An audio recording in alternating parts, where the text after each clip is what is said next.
Keep Right with Ralph K. Ginorio. Extremism as a virtue? I'm an extremist. I'm proud to be an extremist. In my judgment, it is both right and good that I am an extremist. As we inhabit times pregnant with extreme risks, such dangers demand extreme solutions.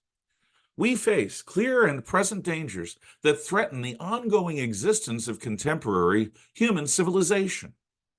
Without the many instrumentalities of trade, technology, and culture, which Western ingenuity has wrought across this world, the vast majority of humanity would quickly die. Without the checks and balances of the West's naturally evolved Enlightenment-inspired freedoms, artificial intelligences, and those who are technologically savvy and ambitious will steal creative autonomy from every individual outside of their elite. Our fate would be as lobotomized drones in a totalitarian hive. Without loyalty from all parties and factions to the spirit and letter of our Constitution, our 50 American republics and their federal union will descend into tyranny, anarchy, or a horrific fusion of both. The devolution of society in South Africa or the ubiquitous police state of North Korea awaits us so long as increasing numbers of Americans detest our shared mainstream society. Nothing less than our ongoing survival as free people is at stake in these current controversies.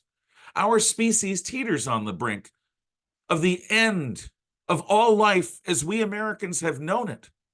These are not normal times. I take no pleasure in such musings. Not being an emotional adolescent, the thrill of danger no longer excites me. This is especially so when contemplating variant Armageddons. No sane person, no one with young or helpless loved ones, wants to apprehend such horror, at least not outside of a scary movie. I sympathize with those who just cannot abide such dark musings and retain their grip on any joy in life. I have less sympathy for those whose vanity would never allow them to be caught seriously wondering about such matters. No one who cares for their social standing wants to appear to be a doom-crying nutjob. No one with ambitions to earn a place among life's winners wants to appear so unfashionably pessimistic, so easily panicked. No one who matters wants to be branded as an extremist. There's no profit in seeming to be so psychologically brittle as to jump to the conclusion that today's problems are any different from those which our ancestors faced. They endured and triumphed through revolution, civil war, westward expansion, industrialization, depression, world wars, and a Cold War. One can fairly ask why we can't emulate their success with some grace and confidence. Why must we put on sackcloth and ashes and imagine that our moment might constitute the actual end times? What really makes our shared moment so fraught with so much peril? The short answer: we are not the same people. Since World War I, the Western world has been engaged in a struggle against cultural suicide. Increasing proportions of our best and brightest elites have abandoned Judeo-Christian faith and embraced Marxism-by-any-other-name. This betrayal of tradition has over the past century deteriorated every institution of culture within our civilization.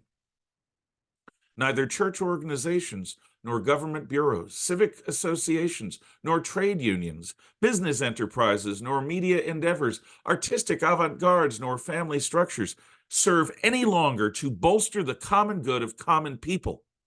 Most schools and universities are utterly hostile to the American variant of Western civilization. Far too many teachers and professors work to indoctrinate innocents without fairly educating them in the ways of a free people. Without a common understanding of what constitutes freedom, without a prevalent belief in constitutional liberty and Judeo-Christian values, we Americans are no longer exceptional. Instead of refusing to be ruled by anything other than our consciences, we will accept that carrot and stick of a new techno-feudalism. It's in the face of such dark possibility that I have sloughed off my veneer of normalcy. It has not been pleasant, but my conscience has demanded it. We need not lose our American identity, our freedom, or our way of life. But if we hope to save all of these things and more, at the very least, we had best be willing to risk someone somewhere labeling us as an extremist. We might even embrace being called an extremist because we try to humbly be in the service of freedom